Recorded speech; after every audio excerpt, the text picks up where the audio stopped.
আমরা কেউ নেতা নই, আমরা হলো সেবক। আমরা কেউ নেতা নই, আমরা আপনাদের সেবক।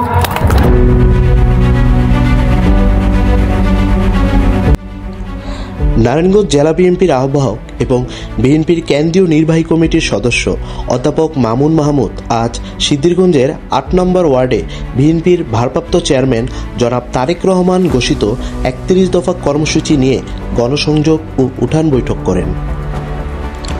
গণসংযোগ চলাকালে অধ্যাপক মামুন মাহমুদ নিজ হাতে বাড়ি বাড়ি ও দোকানে দোকানে লিফলেট বিতরণ করেন এবং জনসাধারণের কাছে জনাব তারেক রহমানের প্রণীত ৩১ দফার মূল লক্ষ্য ও উদ্দেশ্য সহজভাবে তুলে ধরেন।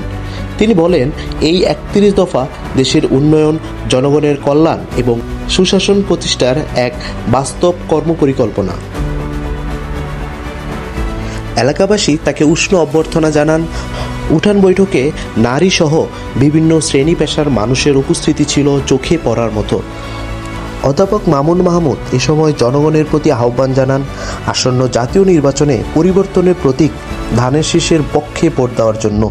তিনি প্রত্যাশা ব্যক্ত করেন, জনাব তারেক রহমানের নেতৃত্বে বাংলাদেশে গণতন্ত্র, উন্নয়ন ও জন অধিকার প্রতিষ্ঠিত হবে। যে আগে যারা ছিল তারা ছিল নেতা, আর আমরা কেউ নেতা নই, আমরা হলো সেবক।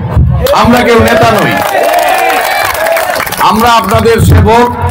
ঝড় বৃষ্টির সময়ও আমরা আসি, বন্যা বাদলের সময়ও আমরা আপনাদের খবর রাখি, শীতেও আপনাদের খবর রাখি, করোনার সময়ও আপনাদের পাশে এসে আমরা খোঁজ খবর রাখি। আবার এই যে ডেঙ্গু মশার উপদ্রব হচ্ছে, এই সময়ও আপনারা দেখবেন আমাদের লোকরা মশার ওষুধ ছিটাচ্ছে। মনে হয় যেন সিটি কর্পোরেশনের আমরা কর্মচারী, সিটি কর্পোরেশনের কর্মচারীর মতো কাঁধে মেশিন নিয়ে আমরা আপনাদের বাড়ির আশেপাশে মশার ওষুধ ছিটাচ্ছি। কাজে আমরা কেউ নেতা নই। আমরা কারা? আমরা হলো এই এলাকার কিংবা আপনাদের ভাই কিংবা আপনাদের সেবক হিসেবে আমরা কাজ করি।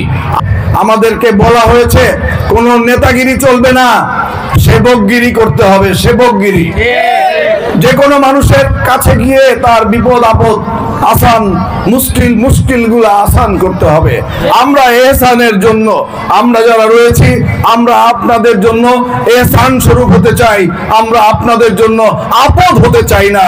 এই সকল যে জুলুম দেখাবে, নেতাগিরি দেখাবে, এরকম কলার নেতাগিরি দেখাবে, একদম কলারটাই ধরবেন। কোন নেতাগিরি চলবে না।